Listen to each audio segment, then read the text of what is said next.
Le téléphone vibra dans la pénombre de ma chambre. Un bourdonnement insistant qui trancha le silence comme une lame. J'ouvris les yeux, le cœur battant, et vis le nom s'afficher, Papa. Mais ce n'était pas lui. C'était un message d'un inconnu sur l'appli. Un profil que je n'avais pas encore matché. Louise? C'est toi. Mon Dieu. Qu'est-ce que tu fais ici? La pièce sembla se rétrécir autour de moi. L'air chargé d'un parfum de jasmin fané venu de la fenêtre ouverte sur la nuit barcelonaise. Mes doigts tremblèrent sur l'écran. Et je reconnus le visage flou de la photo, Antoine. L'ami de mon père. Celui qui avait toujours été comme un oncle. Avec son sourire trop large et ses anecdotes sur les vendanges en Bordelais. Réponds-moi. Louise. C'est grave. On doit parler. Demain. Au café El Xampagnet. Viens seul. Je fixai l'écran. Le souffle court. Comme si le monde entier s'était figé dans cette bulle de lumière bleue. Barcelona dormait sous un ciel étoilé. Mais moi. J'étais éveillé. Piégé dans un tourbillon de questions qui me nouait l'estomac. L'appli. Ce refuge secret que j'avais téléchargé un soir de solitude absolue. Après une énième dispute avec mon père sur mon « avenir incertain », était censé être mon jardin caché. Un endroit où je pouvais être moi. Sans les regards inquisiteurs de la famille. Sans les attentes étouffantes d'une vie tracée en ligne droite depuis Paris jusqu'à cette ville d'exil que j'avais choisie pour respirer. Et maintenant? Antoine? Comment avait-il atterri là? Sur HR? L'appli pour les femmes qui aiment les femmes? Était-ce une erreur? Un profil bidon? Ou pire? Une traque? Je me levai d'un bond. Les pieds nus sur le carrelage frais de mon petit appartement dans le quartier du Born. Les murs ocre. Tapissés de posters de Frida Kahlo et de vues floues de la Sagrada Familia. Semblaient se moquer de moi. J'avais fui Paris à 23 ans. Après l'université. Pour trouver ma voie, c'était l'excuse que j'avais servie à mon père. Un homme rigide.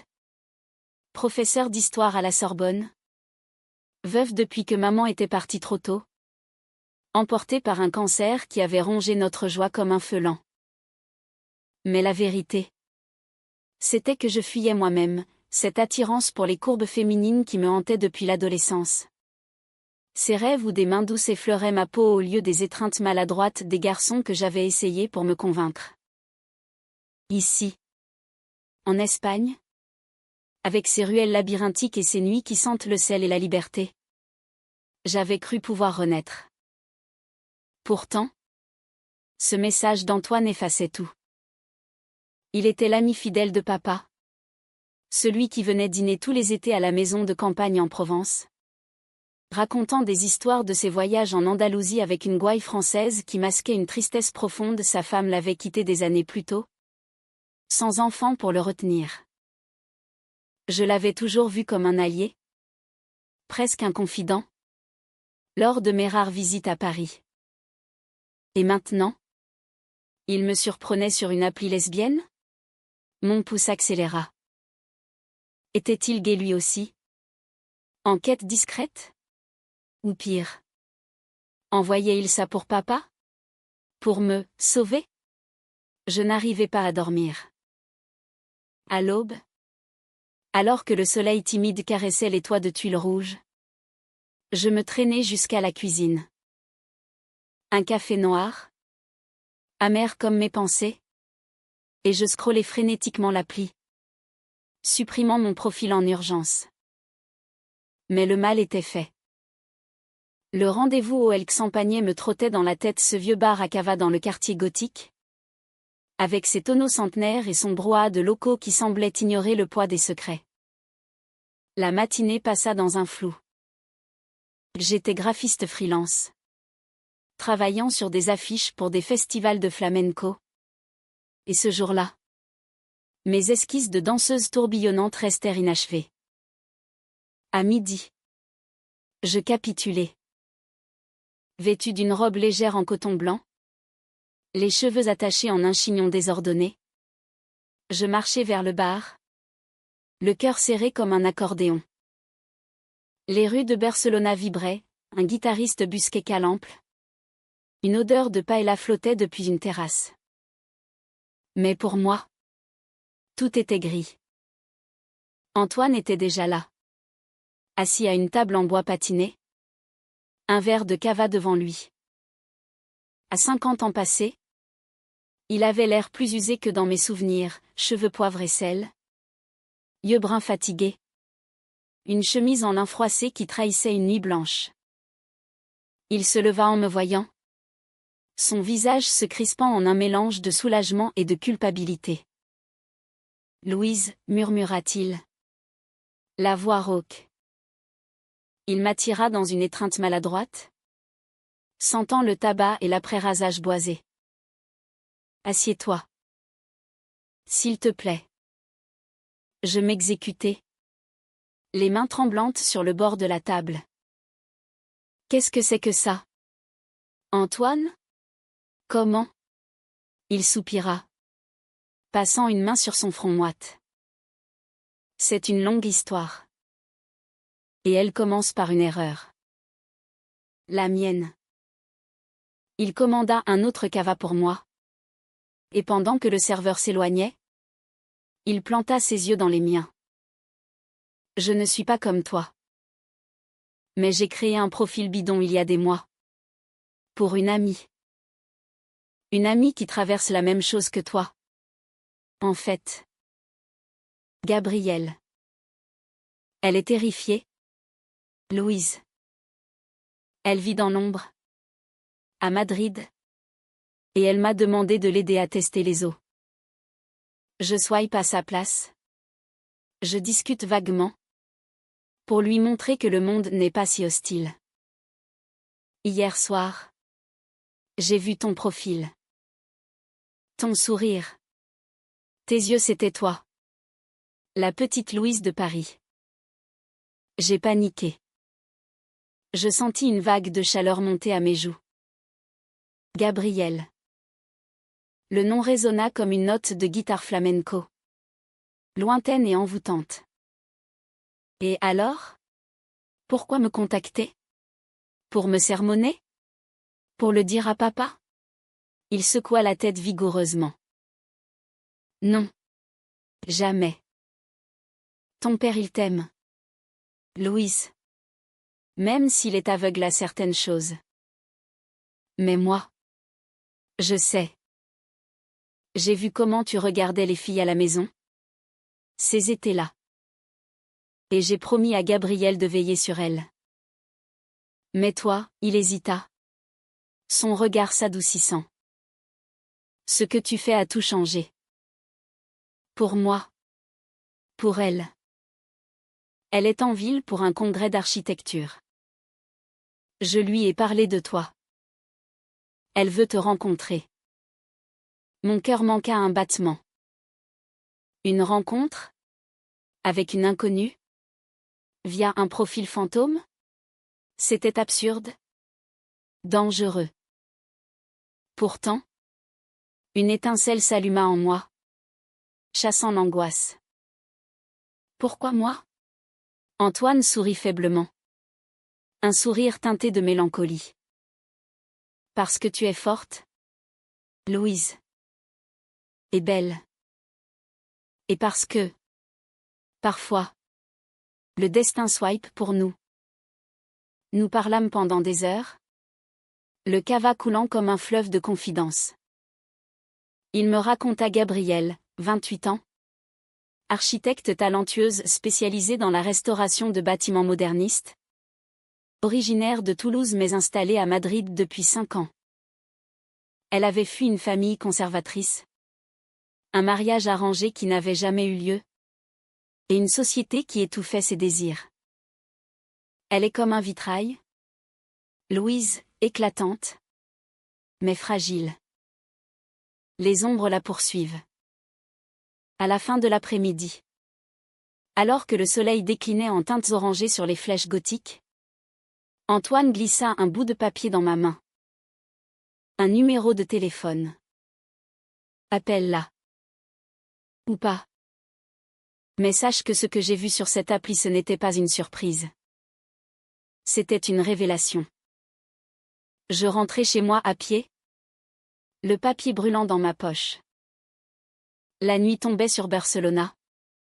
Les lampadaires s'allumant comme des étoiles tombées. Dans mon appartement, je m'assis sur le balcon, face à la mer invisible, et composai le numéro. Une voix douce, légèrement accentuée du sud de la France, répondit au bout de 3 sonneries. Allô? Gabriel? C'est Louise. L'amie d'Antoine. Celle de l'appli. Un silence. Puis un rire léger. Comme un souffle de vent sur les vagues. Il m'a tout dit. Tu sais. Il est nul pour Swiper. Mais toi tu sembles parfaite. Nous parlâmes jusqu'à minuit. Nos mots tissant un pont fragile entre 2 villes. 2 vies. Elle décrivit son hôtel près de la Rambla. Moi mes rêves inavoués. Quand nous raccrochâmes, je sentis pour la première fois depuis longtemps que le monde s'ouvrait. Non pas en fuite, mais en invitation. Les jours suivants furent un tourbillon. Gabriel prolongea son séjour, prétextant un projet sur Gaudi. Nous nous rencontrâmes au parc Güell, sous les mosaïques ondulantes qui semblaient refléter le chaos de nos cœurs. Elle était plus belle que dans les photos volées par Antoine, cheveux noirs cascadant comme une nuit andalouse. Yeux noisettes pétillant d'intelligence. Une silhouette élancée moulée dans une jupe crayon qui soulignait sa grâce naturelle. 28 ans. Mais une maturité forgée au feu des rejets familiaux. J'ai peur. Louise. Avoua-t-elle lors de notre première promenade? Main dans la main sous les arches tordues du parc. Peur de ce que ça pourrait être. Et toi? Je serrai ses doigts, sentant la chaleur de sa peau contre la mienne. Moi aussi. Mais Antoine, il a raison. Ça change tout.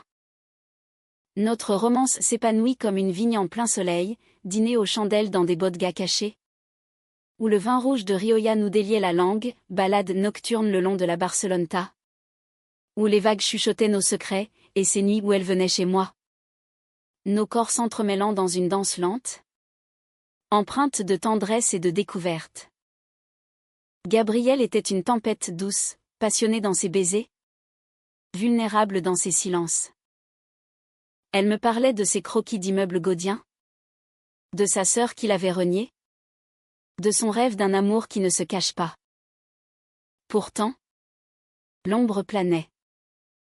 Mon père appelait plus souvent, sa voix teintée d'inquiétude. Quand rentres-tu à Paris? Ma chérie? Antoine dit que tu sembles distraite. Je mentais, esquivais. Mais la culpabilité me rongeait. Et Gabrielle? Elle portait le poids de son passé, un ex-fiancé jaloux qui avait menacé de la guérir. Une mère qui priait pour son salut. Un soir, après une semaine idyllique, tout bascula. Nous étions au lit, enlacés, quand son téléphone sonna. Elle pâlit en voyant le nom, maman. Elle répondit. La voix tendue. Gabrielle. Ma fille. Où es-tu? Ton père est malade. Reviens. Et arrête ces folies. Nous savons pour l'appli. Un ami t'a vu.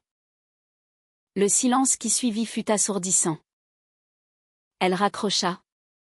Les larmes coulant sur ses joues. C'est fini. Louise. Ils savent. Grâce à Antoine? Non, un autre ami. Mon sang se glaça. Antoine? Non. Il avait juré. Mais le doute s'insinua. Poison lent. Était-ce une trahison? Les jours qui suivirent cette nuit maudite furent un labyrinthe d'émotions. Un dédale émotionnel où chaque tournant révélait une nouvelle facette de la douleur. Gabriel se referma comme une huître. Ses yeux noisettes voilés d'un brouillard que ni mes caresses ni mes mots ne pouvaient dissiper. Nous marchions dans les Ramblas. Entourés de la foule bigarrée mime. Vendeurs de castagnettes. Touristes éblouis par les fleurs éclatantes, mais elle était ailleurs. Prisonnière d'un appel qui avait franchi les Pyrénées comme une flèche empoisonnée. Ce n'était pas Antoine? Louise, murmura-t-elle enfin, lors d'une pause sur un banc face à la statue de Colomb pointant vers l'inconnu. C'est un cousin? À Madrid. Il m'a vu sur l'appli avant que je ne la supprime. Il a tout dit à mes parents. Pour me protéger. Sa voix se brisa. Et elle enfouit son visage dans mes épaules. Je la serrai fort, inhalant son parfum de lavande et de sel marin. Mais intérieurement, une tempête grondait. La trahison n'était pas la sienne, mais celle d'un monde qui nous pourchassait. Nous, les femmes qui osaient aimer hors des sentiers battus. Pourtant, au milieu de ce chaos, notre amour s'approfondit. Comme un vin qui mûrit en cave sombre. Nous décidâmes de nous barricader dans mon appartement, transformant ses murs ocre en un sanctuaire. Les jours se muèrent en nuits de confession, elle me raconta son enfance à Toulouse. Ses après-midi volés dans les jardins du Capitole où elle dessinait des châteaux de sable pour des princesses rebelles, moi. Je lui avouai mes nuits parisiennes. Ces fêtes où je dansais avec des ombres féminines. Feignant l'indifférence pour ne pas affronter le regard de papa. Tu es ma lumière? Louise. Souffla-t-elle un soir. Alors que nous étions allongés sur le sol. Un verre de sangria à moitié vide entre nous. Les étoiles filtrant par la fenêtre ouverte. Ses lèvres effleurèrent les miennes. Et dans ce baiser, il y avait la promesse d'un futur. Fragile mais réel. Antoine, sentant la fissure, nous invita à dîner chez lui. Dans une petite maison louée près de Gracia. C'était un geste de réparation. Ou peut-être de curiosité. Il nous accueillit avec une paella fumante. Arrosée de cava pétillant. Et pour la première fois, il posa les yeux sur Gabriel non pas comme sur une ombre virtuelle, mais comme sur une femme de chair et d'os. Vous êtes magnifiques ensemble, dit-il simplement, levant son verre. À l'amour qui surprend. La soirée fut un baume. Antoine se livra à son tour, sa propre solitude. Ce mariage brisé par des silences trop lourds. Ces années à swiper pour les autres parce qu'il ne pouvait plus pour lui-même. J'ai vu en vous deux ce que j'ai perdu. Avoua-t-il. Les yeux humides. Ne laissez pas le monde vous voler ça. Gabriel posa sa main sur la sienne. Un geste de gratitude qui dissipa les derniers nuages de soupçon. Et moi? Je sentis une chaleur nouvelle, non seulement pour elle, mais pour cet homme qui, par une erreur cosmique, avait tissé nos destins. Mais le répit fut bref. Une semaine plus tard, mon père débarqua à Barcelona sans prévenir. Il avait pris le train de nuit depuis Paris. Son chapeau melon cabossé à la main. Son manteau gris trempé par une averse soudaine. Il frappa à ma porte à l'aube. Le visage creusé par l'inquiétude. Louise. Ouvre. Antoine m'a dit des choses. Mon sang se figea. Antoine? La trahison. Cette fois. Était claire. J'ouvris. Le cœur en vrac. Et il entra comme un ouragan. Jetant son sac sur le sol. Qu'est-ce que c'est que cette histoire d'appli? Et cette femme? Louise. Tu es ma fille. Que as-tu fait de ta vie? Gabrielle, qui dormait encore dans la chambre, apparut en robe de chambre, les cheveux en bataille. Le choc fut électrique. Papa la dévisagea. Puis moi. Ses yeux bleus, mes yeux emplis d'un mélange de dégoût et de désespoir. C'est elle? Mon Dieu! Les mots fusèrent comme des éclats de verre. Il hurla ses peurs, la honte familiale. Le qu'en dira-t-on à la Sorbonne? Le fantôme de maman qui n'aurait pas voulu ça. Je ripostai. La voix tremblante mais ferme, c'est ma vie. Papa. Pas la tienne. Antoine t'a tout dit. N'est-ce pas? Il m'a trahi. Il s'effondra sur une chaise. La tête dans les mains. Il voulait te protéger. Comme moi. Louise. Reviens à Paris. Laisse cette folie. Gabrielle. Pâle mais résolu. S'approcha. Monsieur. Votre fille n'est pas folle. Elle est entière. Et je l'aime. Le silence qui suivit fut un abîme. Papa releva la tête, nous regardant tour à tour. Et pour la première fois, je vis non la colère, mais les fissures d'un homme brisé par la perte. L'amour, murmura-t-il. Ta mère m'a appris ça. Mais ça fait si mal. Il partit ce jour-là, promettant de réfléchir, mais laissant derrière lui un sillage de douleur. Antoine, convoqué par mon appel furieux, arriva en pleurs. Pardon? Louise. Ton père m'a appelé? Désespéré. J'ai craqué.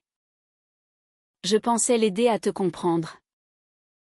La trahison d'Antoine n'était pas malveillante, mais elle lacéra nos âmes. Gabrielle et moi nous réfugiâmes dans les bras l'une de l'autre, pleurant la perte d'un pont vers le passé. Pourtant, dans cette épreuve, notre lien se forgea en acier, nous parlâmes de fuir, peut-être à Séville, où les patios fleuris abritent les amours cachés, ou de rester, défiant les tempêtes.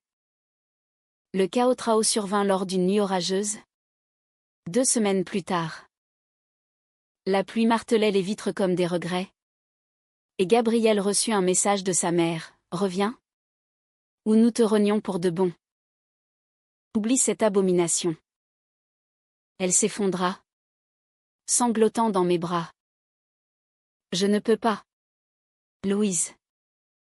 Pas sans toi. Mais ma famille. Je la serrai. Le cœur déchiré.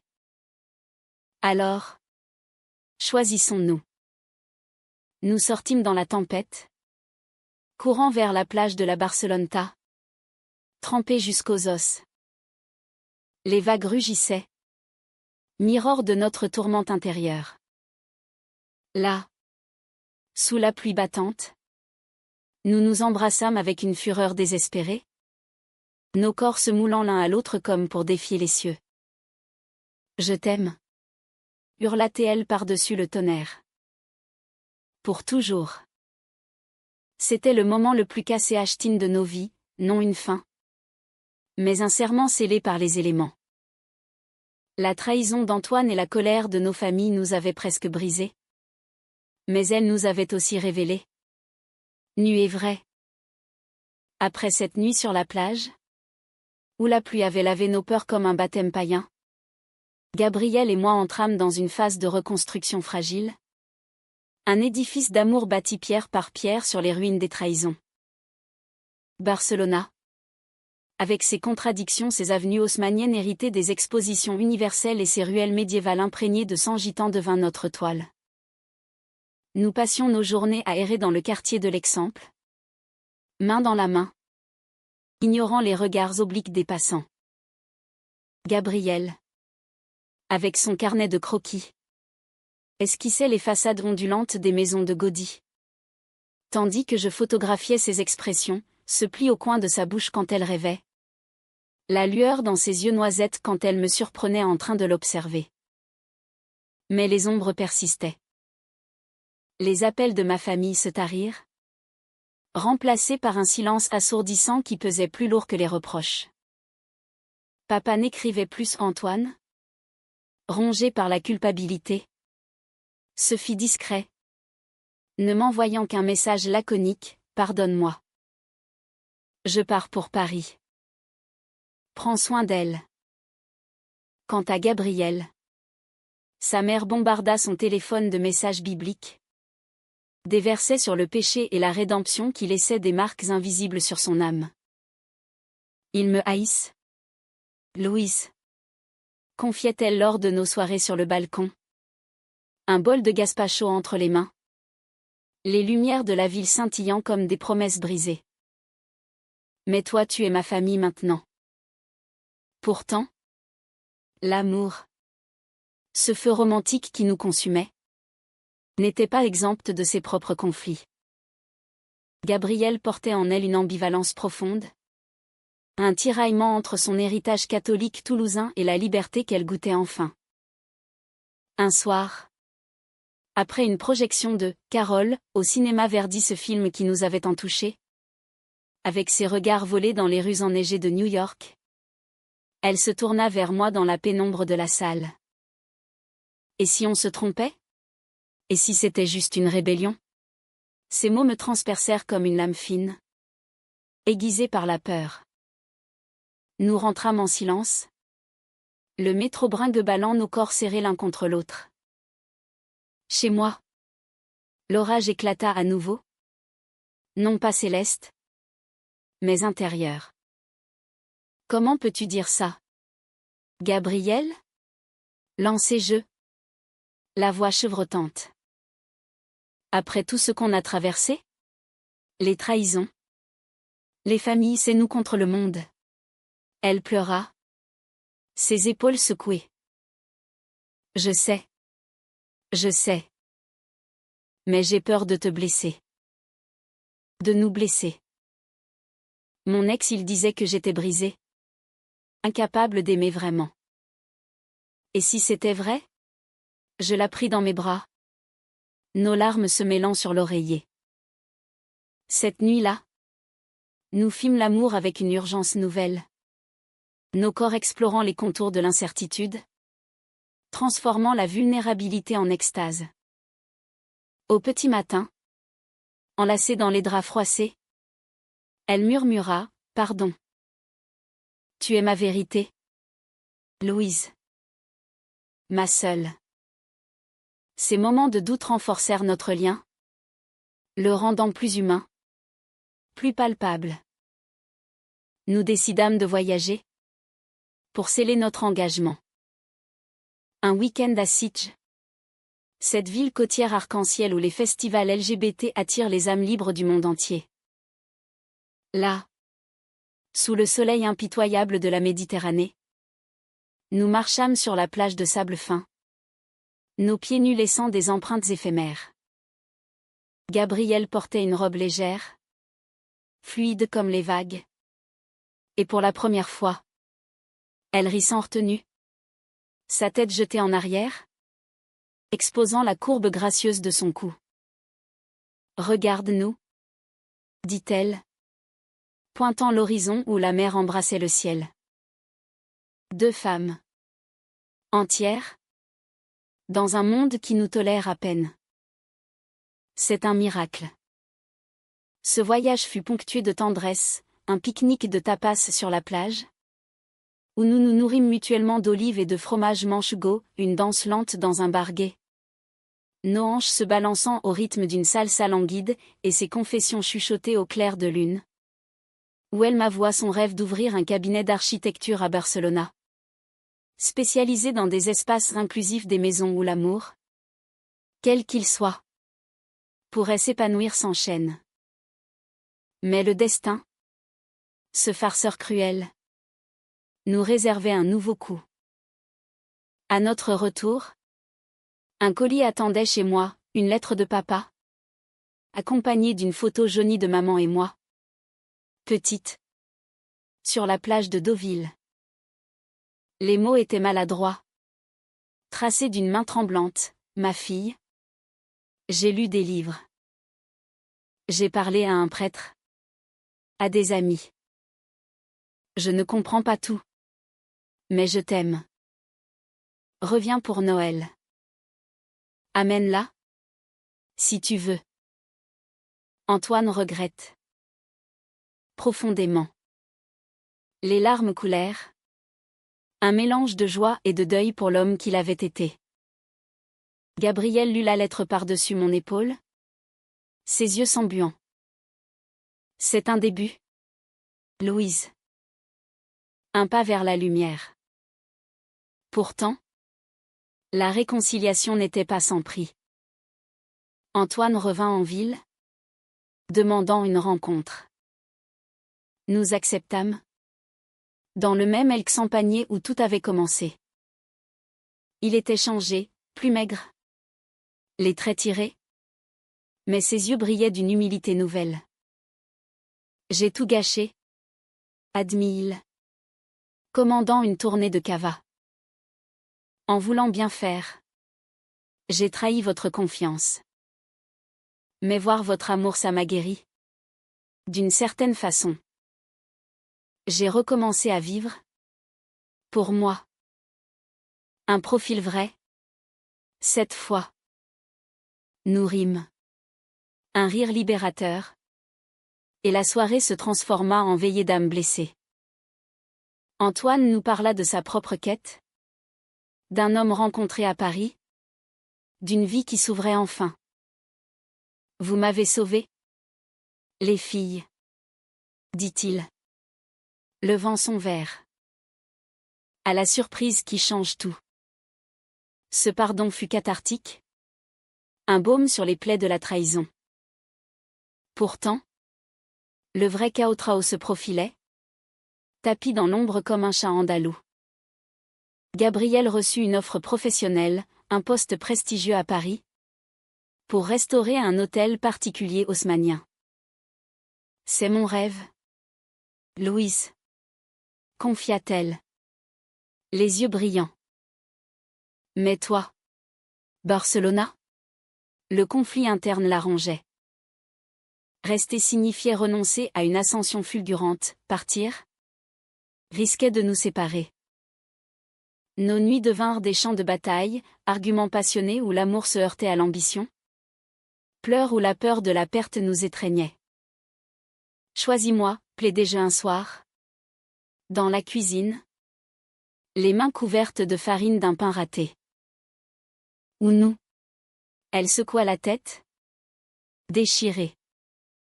C'est toi que je choisis. Mais si je renonce, je me haïrai. Et ça nous tuera. La tension culmina lors d'une visite surprise. Sa sœur, envoyée par la famille, débarqua à l'aéroport. Une femme de 30 ans, austère en tailleur, les lèvres pincées. Gabrielle. Maman est mourante. Le stress t'a tué. Reviens. Ou assume. La nouvelle frappa comme un coup de poignard. Gabrielle s'effondra. Accusant le ciel. La famille. Le destin. Moi. Impuissante. Je la vis glisser vers l'abîme. Son amour pour moi se heurtant à un devoir filial qu'elle ne pouvait ignorer. La nouvelle de la maladie de sa mère transforma notre idylle en tragédie annoncée. Un drame aux accents de boulevard français où l'amour se mesure au prix du sacrifice. Gabriel partit pour Toulouse le lendemain. Me laissant un vide béant dans l'appartement. Un silence seulement brisé par le tic-tac d'une horloge murale que j'avais achetée lors d'un marché aux puces. Ses affaires, un foulard de soie. Un carnet de croquis à moitié rempli traînait comme des fantômes. Me rappelant la douceur de ses caresses. La courbe de son sourire. Je marchais des heures dans Barcelona. Des godilles aux fontaines de Montjuïc. cherchant dans l'architecture torturée un écho à mon cœur en lambeaux. Les jours s'étirèrent en semaines. Nos appels étaient des ponts fragiles sur l'abîme, sa voix, altérée par l'éveil au chevet maternel, me racontait les couloirs aseptisés de l'hôpital, les mains ridées de sa mère serrant les siennes en un pardon muet. Elle sait. Louise, murmura-t-elle un soir, alors que le soleil se couchait sur la Garonne. Pour nous. Et elle dit qu'elle est désolée. Les larmes coulaient de mon côté de l'Atlantique, non. De la Méditerranée. Et je sentais notre lien s'effilocher, tendu par la distance et le deuil imminent. Antoine, revenu de Paris, devint mon ancre inattendue. Il m'invitait à des promenades dans le parc de la Ciutadella, où les palmiers centenaires bruissaient comme des confidents. L'amour vrai survit aux tempêtes, philosophait-il. Son accent bordelais adouci par l'âge. Regarde-moi, après ma trahison. J'ai trouvé Victor. Un professeur de littérature. À Montmartre. Nous lisons Baudelaire au lit. Et ça guérit tout. Ces mots, imprégnés d'une sagesse humaniste, me rappelaient que la vie, comme un bon vin français, se bonifie dans l'épreuve. Pourtant, le doute s'insinuait. Gabriel, dans ses messages, parlait moins de nous, plus de l'offre parisienne. Peut-être que c'est un signe, écrivit-elle un jour. Recommencer à zéro. Là-bas. Avec toi. Mon cœur sauta. Mais la peur de la perte de cette vieille compagne me paralysa. Et si elle choisissait la carrière? La famille. Au détriment de notre flamme? Le climax arriva par un vol de nuit. Je débarquai à Toulouse sous une pluie fine, typique du sud-ouest, qui enveloppait la ville rose d'un voile mélancolique. L'hôpital Saint-Georges, avec ses murs de briques ocre, m'accueillit comme un décor de film de René, intemporel, hanté par les échos des regrets. Gabriel m'attendait dans le couloir, amaigri, les yeux cernés, mais toujours d'une beauté saisissante, cette grâce qui m'avait capturé dès le premier regard sur l'appli fantôme. Tu es venu? Souffla-t-elle, s'effondrant dans mes bras. Nous entrâmes dans la chambre ensemble. Face à la mer, une femme frêle, cheveux blancs comme neige, regard perçant malgré la maladie. C'est elle, demanda-t-elle d'une voix chevrotante. Gabriel hocha la tête, et je m'approchai, prenant sa main froide. Je m'appelle Louise. Je l'aime. Profondément. La femme nous observa, un sourire spectral aux lèvres. L'amour, c'est ce qui guérit, ou ce qui tue. Ne laissez pas ma fille regretter. Comme moi. Ces mots, prononcés dans un souffle, furent son testament. Elle s'éteignit 2 jours plus tard, dans une paix que la confession avait apportée. Les funérailles furent un rituel poignant, église baroque de Toulouse. Chant grégorien se mêlant au murmure des pleureurs. La famille de Gabriel, rigide en noir, nous lança des regards assassins. Mais sa sœur, touchée par le chagrin partagé, murmura un « merci d'être là ». Dans ce chaos, notre amour émergea plus fort, main dans la main devant le cercueil. Nous défions les jugements, incarnant une humanité brute, celle qui transcende les conventions. De retour à Barcelona, Gabriel choisit. Paris peut attendre. Ou nous irons ensemble. Mais pas sans toi. L'offre fut déclinée, à la place. Elle lança son cabinet ici. Avec moi comme muse et partenaire. Nous louâmes un atelier dans le Poblenou. Où les machines à coudre industrielles cédèrent la place à nos rêves, ces plans d'espace queer-friendly. Mes designs graphiques pour des campagnes d'inclusion. Papa vint pour Pâques. Timide. Accompagné d'Antoine et Victor. Le dîner. Dans notre nouveau foyer. Fut maladroit mais tendre, toast au cava. Rire forcé sur les gaffes d'Antoine. Et un toast final de papa, à ma fille. Et à celle qui l'a rendue heureuse. Les yeux humides. Il serra Gabriel dans ses bras. Scellant une paix fragile. Des mois passèrent.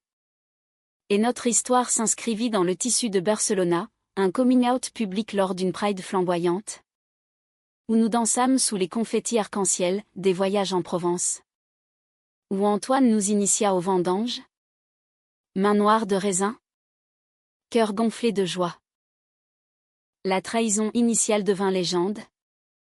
Un récit que nous contions lors de dîner. Riant de ce swipe cosmique qui avait tout changé. Aujourd'hui. Sous le soleil éternel de l'Espagne. Gabriel et moi marchons sur la plage de l'Aube. Comme ce jour pluvieux qui nous avait unis. Nos anneaux simples. En or blanc gravé d'un G et L entrelacés captent la lumière. L'amour. Ce sentiment humaniste par excellence. Nous a forgés, cassé Ashtine dans ses orages. Émotionnel dans ses abysses. Romantique dans ses éclats. Et profondément français dans son élégance mélancolique. Et si c'était une fin heureuse? Oui. Mais tissée de cicatrices. Rappelant que les plus belles histoires naissent des surprises les plus inattendues.